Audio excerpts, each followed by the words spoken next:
उस मस्जिद को भी ध्वस्त करके मंदिर का निर्माण होना है, कॉरिडोर वहाँ बन रहा है। तो लगातार पूरे देश में काम चल रहा है, एक नहीं अनेक जगह।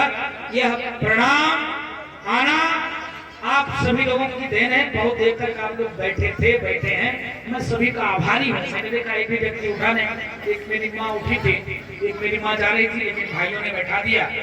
मैं उन माँ को बार बार प्रणाम करूंगा। एक निवेदन करूंगा मातृशक्ति से आप सभी लोगों से, संघ विचार परिवार को बार बार नमन है। संघ विचार परिवार ने तमाम ऐसे आयाम बनाए हैं जिसमें पूर्णकालिक के तौर पर बच्चे को निकालते हैं और वह बच्चा घर द्वार छोड़कर राष्ट्र के लिए, समाज के लिए, संस्कृति के लिए कार्य करता है।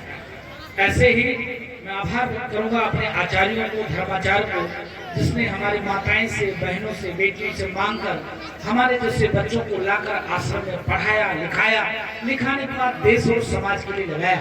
मैं आप सभी से निवेदन करता हूँ, प्रार्थना करता हूँ, आप लोग भी कोशिश जरूर करना कि एकाध बच्चे राष्ट्र के लिए समर्पित है ना। ये मत सोचो हम एक हमारे दो नहीं, एक तरफ हम तीनों हमारे 40 हो रहा है ना। हम तीन हमारे 40, सबके हाथ में एक पत्थर थमाए हुए लोग हैं, जहां पाते पत्थर चलाने लगते हैं। और हम क्या करते हैं, हम एक हमारे दो इसके लिए मकान दुकान ये तलाशने लगते हैं। पता क्या होता है, आने वाले दिन में वो लोग ध्यान दिया जाते, अच्छा ठीक है, बहुत अच्छे ना, संख्या बढ़े दो। क्योंकि लोकतांत्रिक देश है, एक प्रजातांत्रिक व्यवस्था है। प्रजातांत्रिक व्यवस्था में राजा कौन बनेगा, जो चुनाव जीतेगा। चुनाव कैसे जीतेगा, जिसकी संख्या ज्यादा होगी वही चुनाव जीतेगा। संख्या कौन बढ़ा रहा है, कटमुल्ले, हाँ आतंकवादी जो खर और दूषण के वंशज, बाबर के औलाद। एक तरफ हम राम के वंशज हैं, एक तरफ बाबर के वंशज। आप समझ सकते हो राम के वंशज और बाबर के वंशज में कितना अंतर है। एक तरफ पार ब्रह्म परमात्मा भगवान श्री राम, और 5 मिनट लेंगे भाइयों, एक तरफ पार ब्रह्म परमात्मा जंगल जाने के लिए तैयार होते हैं, तो देखो स्थिति क्या होता है। भैया लक्ष्मण तो वनवास हुआ नहीं, दौरे दौरे चले आते हैं। माता सीता दौरी दौरी चली आती है, और भैया भरत दौड़ के जाते हैं मनाने के लिए, नहीं आ जाओ। आज अगर किसी को कह दिया जाए कि हिंदुओं को आह्वान कर रहे हैं, जगाने का काम कर रहे हैं, लेकिन दूसरी तरफ कानपुर में करौली महाराज को लेकर के वहाँ शिकायत की गई है, उनके खिलाफ कार्रवाई हो रही है, पुलिस भी पहुंची थी। क्या लगता है आपको? निवेदन करूंगा, ठीक है कि शासन का काम अपना करना है, कार्रवाई भी हो, हम कार्रवाई से डरते कहाँ हैं, लेकिन हर व्यक्ति को काम है हिंदुओं को जगाना। आप सर एक तरफ अगर व्यक्ति कह सकता है कि रामचरितमानस जलाएंगे, रामचरितमानस फाड़ेंगे, एक तरफ व्यक्ति कहता है कि हमारी सरकार बनेगी तो रामचरितमानस पर बैन कर देंगे। दूसरी तरफ अगर आप सनातन की बात कर दें, सनातन सर्वे बंधु सुखना सर्वे संतो निरामया, विश्व बंधुत्व के साथ कार्य करती काम करती है। हमको दबाते नहीं, लेकिन जो हमको दबाएगा उसको छोड़ेंगे भी नहीं। हम किसी को मारते नहीं, लेकिन अगला व्यक्ति जब हमारी बहन बेटी बहुओं का इज्जत तो लूटेगा, धर्मांतरण कराएगा, तो मैं तो छोड़ूंगा नहीं, ठीक तो करूंगा।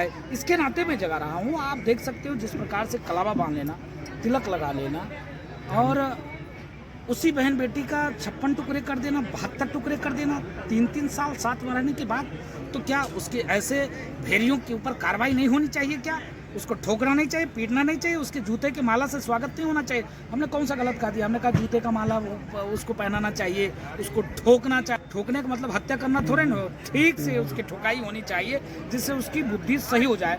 दूसरा, जब हम सनातन, आज हिंदू नववर्ष है, हिंदू नववर्ष की ढेर सारी शुभकामनाएं, उस पर हमने लोगों को आह्वान किया कि हिंदुस्तान सेकुलर मुल्क तभी तक है जब बहुसंख्यक है। जिस अल्पसंख्यक हो जाएगा, अफगानिस्तान जैसे, पाकिस्तान जैसे, उस दिन हिंदुस्तान में भी ऐसे विधर्मी हावी हो जाए। इसके नाते मैंने और कुछ नहीं। लेकिन कानपुर में जो करौली बाबा खिलाफ शिकायत की गई कि पाखंड फैला रहे हैं, और वो किसी भी तरह से जो इस तरह ढोंग करके वो एक डॉक्टर की पिटाई भी कर दी, उन्होंने शिकायत की पुलिस में, पुलिस भी पहुंची थी। नहीं, देखिए, मैं उन लोगों से पूछना चाहता हूँ, ईसाई मिशनरी के द्वारा जब चंगाई सभा लगाकर लोगों को ढोंग ढकोसला सिखाया जाता है, तब ऐसे लोग कहाँ हैं? ऐसे लोगों को उस पर बोलना चाहिए ना। यहाँ तो आस्था का मामला, हम किसी को बुलाने जाते हैं क्या? किसी को जबरदस्ती हमने कभी बुलाया क्या? किसी को तो हम बुलाने नहीं गए। जिसका भाव है आप आइए, अगर आप नहीं भी आते हैं तो भी स्वागत है, आप आते हैं तो ढेर सारा स्वागत है और आपका कल्याण होगा, क्योंकि हम शस्त्र और शास्त्र और आपका कल्याण होगा, क्योंकि हम शस्त्र और शास्त्र दोनों में विश्वास रखते हैं। और हम एक हाथ में शस्त्र भी रखते हैं, दूसरे हाथ में शास्त्र भी रखते हैं, एक हाथ में माला भी है, दूसरे हाथ में भाला का भी हम समाज और राष्ट्र और संस्कृति की रक्षा के लिए वो भी रखते हैं। तो ये तो सनातन का कार्य है, वो तो करना ही पड़ेगा। इसके नाते अगर उनके ऊपर भाई वो गलत है तो कार्रवाई हो, हम गलत के साथ थोड़े ना।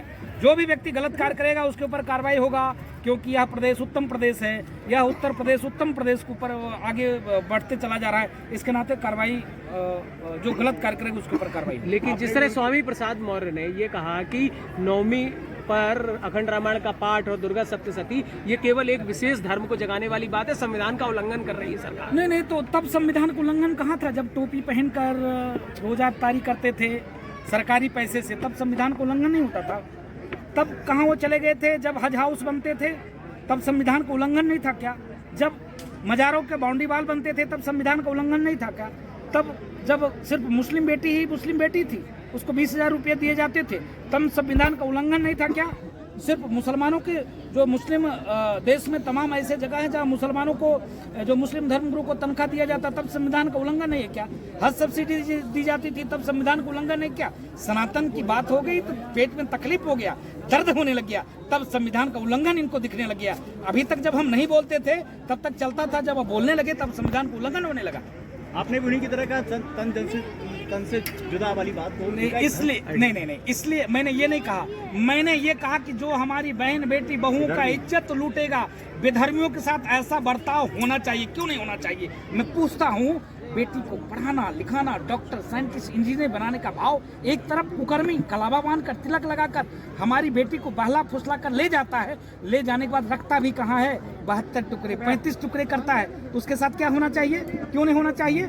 ऐसा काम होना चाहिए। उसको तो जिस प्रकार से 72 टुकड़े किया है उसी प्रकार से आम जनमानस से कहेंगे उसका 72 टुकड़े कर देना चाहिए। पुनः मैं चैनल पर डंके की चोट पे कहता हूँ, ऐसे कालिमियों का 72 टुकड़े होने चाहिए। ठीक है ना? कानून का ही तो हम संविधान करते हैं ना महोदय। कानून को हम मानते हैं, कानून को मानते हैं तभी तो हम सहते हैं, तभी तो हम सहिष्णु हैं। मैं पूछता हूँ, अदर किसी मजहब का धर्मांतरण होता है क्या? हिंदुओं का ही क्यों होता है? हिंदू की ही बहन बेटी बहुओं की इज्जत क्यों लूटी जाती है? क्योंकि हम संविधान को मानते हैं, और हम जब संविधान से जब न्याय नहीं मिलेगा तो ऐसा कार्य तो करेंगे ही करेंगे। एक आखिरी सवाल, राजनीति में आएंगे क्या? नहीं, धर्म पे कार्य करना है। हम हिंदुओं को जगाना चाहते हैं, जो हमारे भाई सोया हुआ हिंदू है। आप देख सकते हो